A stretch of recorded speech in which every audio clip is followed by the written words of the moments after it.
myself Rajita and I welcome you all to today's session. So, as we were discussing regarding the incontinence in the last session, we've seen the basic concept of urinary incontinence there. So, it is estimated that 80% of incontinence can be cured or significantly improved, or either it can be managed in a very efficient way. Transient and reversible factors basically here are corrected initially, followed by management of the type of urinary incontinence. The next includes the stress incontinence and associative treatment. We are definitely going to see the pelvic floor muscle exercise will be done here through performing the Kegel exercise. Basically, the Kegel exercise here would be suggested or would be demonstrated to the client, and they will be asked to perform this Kegel exercise frequently. The next comes the management of weight. So most of the time we're going to see the stress incontinence will be very common among the obese people. Management of the weight here plays a very important role to manage the condition of stress incontinence. Usage of tropical estrogen products often show a very good improvement for stress continence and associative problems. Often we're going to see if our client is having a history or habit of smoking, it is suggested for the client to stop the habit of smoking in order to manage the condition or in order to reduce the development of stress incontinence. Now, external condom catheters as well as penile clamp will be often used in men if they are developed with stress incontinence. Now, these are the basic method how we are going to manage the symptoms and the sufferings of the client related to urinary incontinence. If this management is not effective enough, we are often going to see surgical techniques will be used to manage the stress incontinence. Often we are going to place urethral inserts, placements of different patches, bladder neck support device placement also plays a very important role in the management of stress incontinence. Incontinence specially also will be applied for a client if it is needed.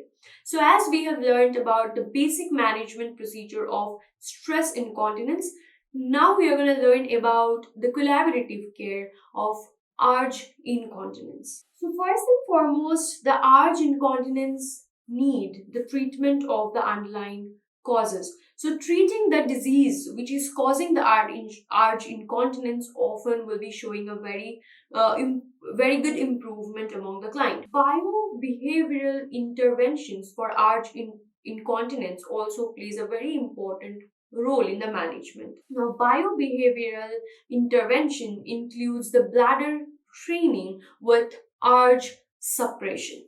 Decrease of the dietary irritants often would be explained to the client, and they would be suggested to avoid all the irritants, basically the diet or food products which cause the irritation and increase the urge incontinence. Bowel regularity should be maintained by a patient. So that has to be suggested to the client to maintain a proper bowel regularity in order to avoid any development of constipation for the client. Pelvic floor muscle exercise and usage of anticholinergic drug will be often suggested for the client, which will be ultimately maintaining or helps to maintain the urge incontinence. Containment device, for example, external condom catheter use often would be suggested for the male client. For female client, often we are going to use certain external pads to minimize the discomfort related urinary incontinence. Vaginal estrogen creams are almost always will be used by the clients to maintain the discomfort related to the urinary incontinence. Absorbent products are also being used if they are not able to maintain the urinary incontinence in case of urge incontinence. Now we're going to discuss about the collaborative care related to the overflow incontinence. Here we are going to see often the urinary catheterization would be done for both the male and female client. This would be helping to decompress the bladder among the client, which will be ultimately reducing the symptoms related to overflow incontinence. Implementation of Valsalva maneuver often helps to reduce the urinary incontinence associated with overflow disorder. Androgenic blocker administration shows a very good improvement among the client with overflow incontinence. Reductase inhibitors also will be administered for the client with a prolonged episodes of overflow incontinence. We're going to see intravaginal devices like usage of pessary through the surgical placement will be used to manage the overflow incontinence. Intermittent catheterization often would be done from the client. Surgical interventions are also indicated if the overflow incontinence is not managed efficiently by other methods of management. Next, we are going to see the management of reflex incontinence. Here, definitely bladder decompression would be done by administer catheterization. Intermittent self-catheterization also indicated in case of reflex incontinence. Diazepams often will be used to relax external sphincter. Basically, here the external sphincter will be showing hyperactivity. So diazepams will be having a very great effect and improvement of the signs and symptoms related to the relax incontinence. Prophylactic antibiotics often would be used in case of reflex incontinence because it increases the chances of urinary tract infection. Surgical sphincterectomy can be done if the sphincter is not able to manage the stress, as well as if the further or other interventions are not showing any positive response to the client. We are going to see incontinence after the trauma and surgery also will be managed initially with the correction of the fistula related to the surgery or any other disorder would be done, which will be often improving the signs and symptoms of incontinence after the traumatic injury or surgery. Urinary diversion surgery often would be performed to the client who are suffering from incontinence after an injury or surgery. External condom catheter and penile clamp often will be used for the men initially. If it is not managed, surgical interventions will be performed to manage the client with this condition.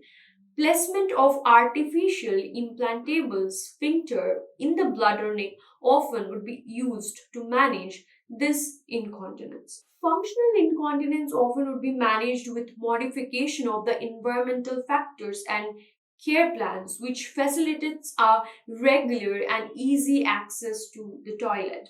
Now, ambulatory assistance would be provided to the client who are having old age. Clothing alteration, time of voiding should be decided by a medical professional in order to maintain a rhythmic pattern of urinary frequency and urinary output. Different toiletic equipment depending on the patient needs would be used here to maintain the functional incontinence. So in general we can say that less invasive method would be first used or first attempted before going for a more invasive method. That is how we are going to start with certain lifestyle modification, certain changes related to the voiding, and then if it is not used or not showing any improved response, we may go for a medical management.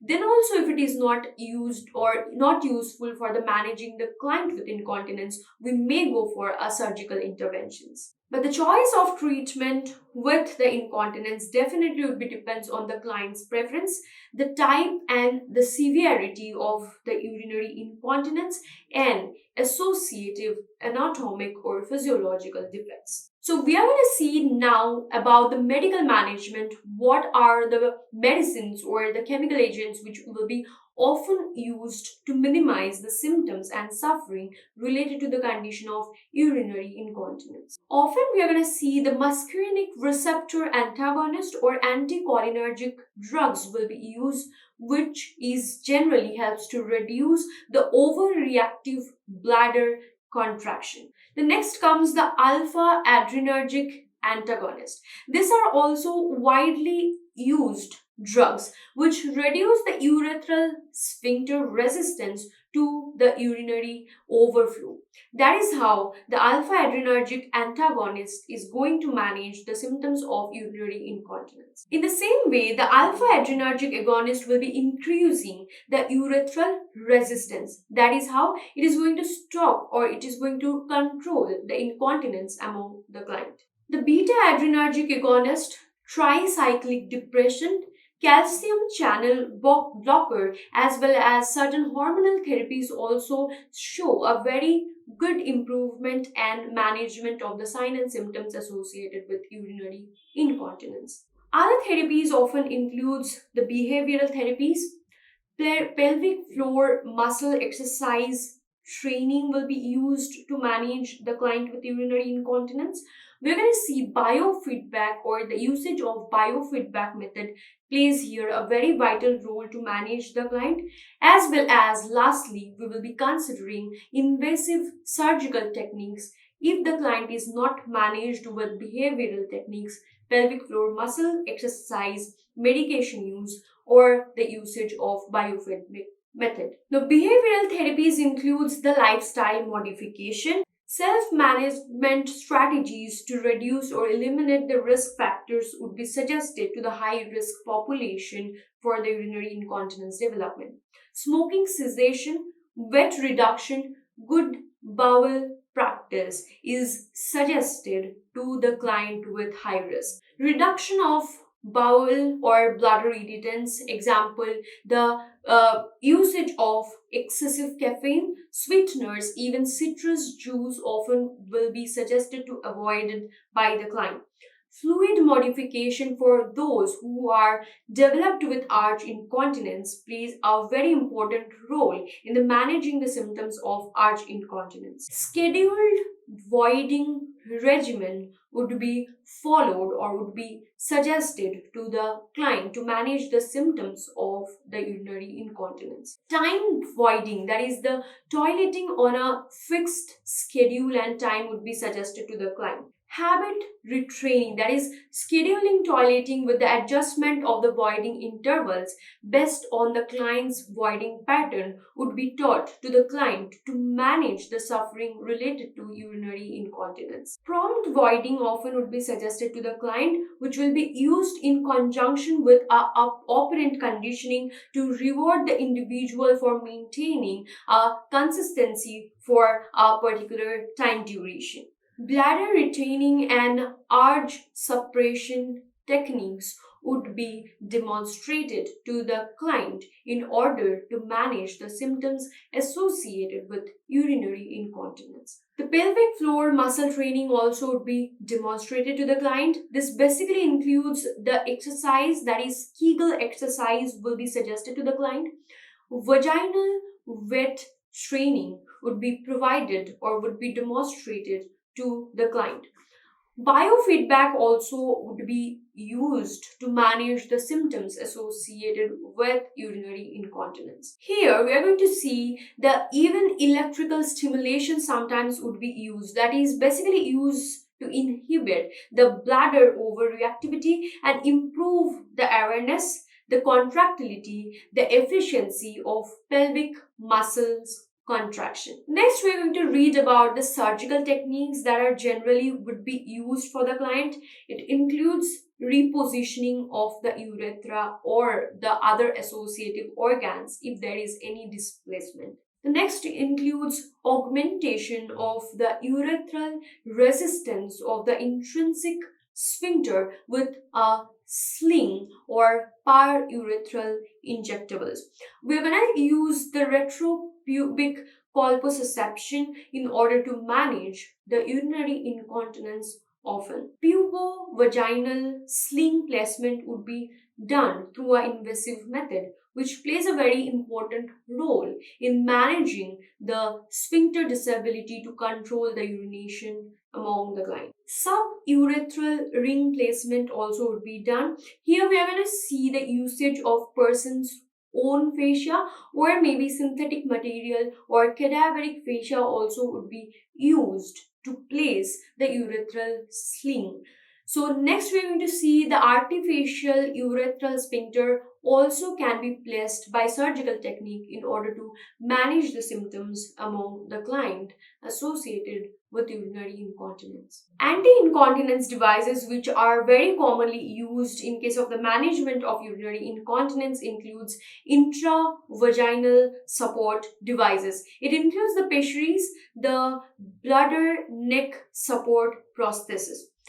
Intraurethral occlusive device also will be used to manage the client with urinary incontinence. Penile compression device also will be used here to manage the signs and symptoms related to the condition of urinary incontinence. Several bulking agent also will be used as an injectable method which will be injected underneath the mucosa of the urethra. Now this will be helps to correct the stress urinary incontinence in both the men and women. This particular solution includes the glutaraldehyde with a combination of bovine collagen.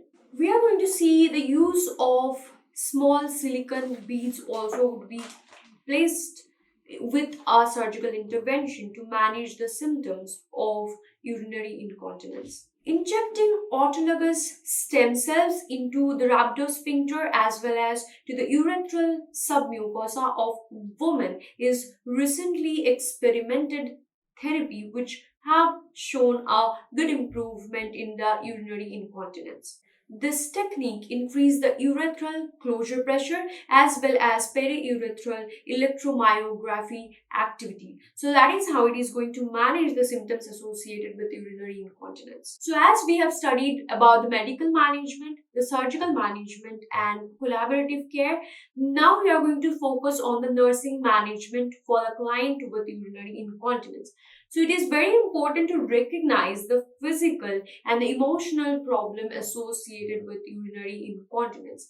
Remember, urinary incontinence is not only a physical problem which is causing some alternation and discomfort to the patient, it will also bring some psychological disturbances and disturbed self-image or disturbed self-image concept among the client. So it is a very important role to recognize physical and psychological problem associated with the condition of urinary incontinence. This helps to maintain the dignity, the privacy, as well as the feeling of the self-worth of the client.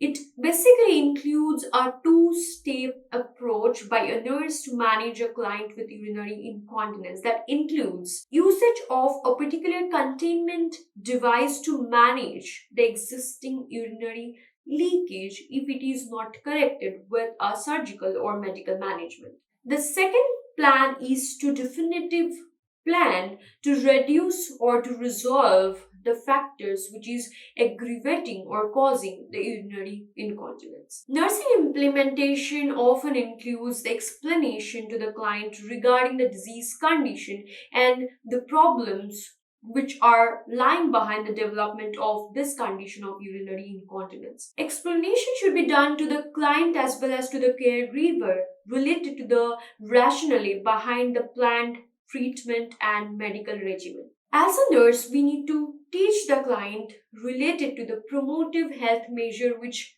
has to be performed by the client in order to manage the signs and symptoms and to maintain a good quality of life.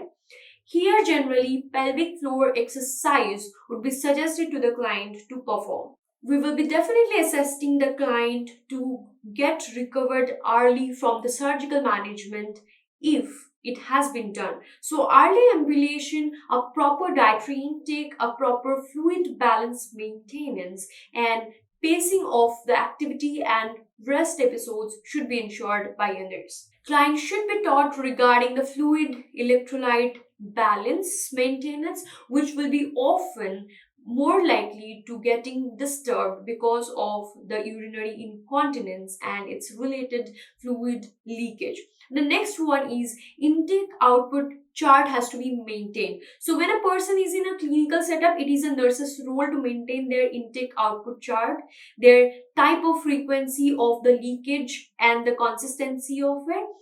Once the client is getting discharged from a clinical setup and developed with a chronic urinary incontinence, it is a nurse's role to teach the patient and caregiver related to the maintenance of intake output chart or a voiding law. In a clinical setup, fluid administration would be ensured by a nurse. A proper dietary intake plays here a very important role. Avoidance of the bladder irritants should be made sure by a nurse. A proper pacing of rest and activity, avoiding of strenuous activity often would be suggested to the client. Maintenance of the skin integrity, a person who is suffering from urinary incontinence plays a very important role. As a nurse, we should teach the client regarding the adherence to the medical regimen. Reduction of the chances of infection would be explained to the client and caregiver. That is the reason hygienic practice should be maintained and should be explained to the client and caregiver. Even as a nurse, we will be teaching regarding the rationale of the surgical and medical management and the lifestyle modification a person needs to do once they are going under a corrective surgery, or if they are not able to getting a correction of the urinary incontinence. The nurses plays here a very important role to provide psychological and physical support in order to modify their lifestyle according to the need if they're having a chronic urinary incontinence. Teaching regarding the usage of the containment device like external collection devices and absorbent products should be done to the clients. That is how essentially a nurse plays a very vital role here to teach the client and to help them to maintain and modify their lifestyle to live with urinary incontinence or to decrease or to completely stop the symptoms associated with this condition of urinary incontinence. So I hope in this session you have got a complete idea related to the diagnostic procedures and the management that includes the medical management, surgical management and nursing management, as well as the collaborative care to manage a client with urinary incontinence. So thank you so much for attending the session. I hope you have enjoyed the session very much. We will meet you guys in the next session. Thank you.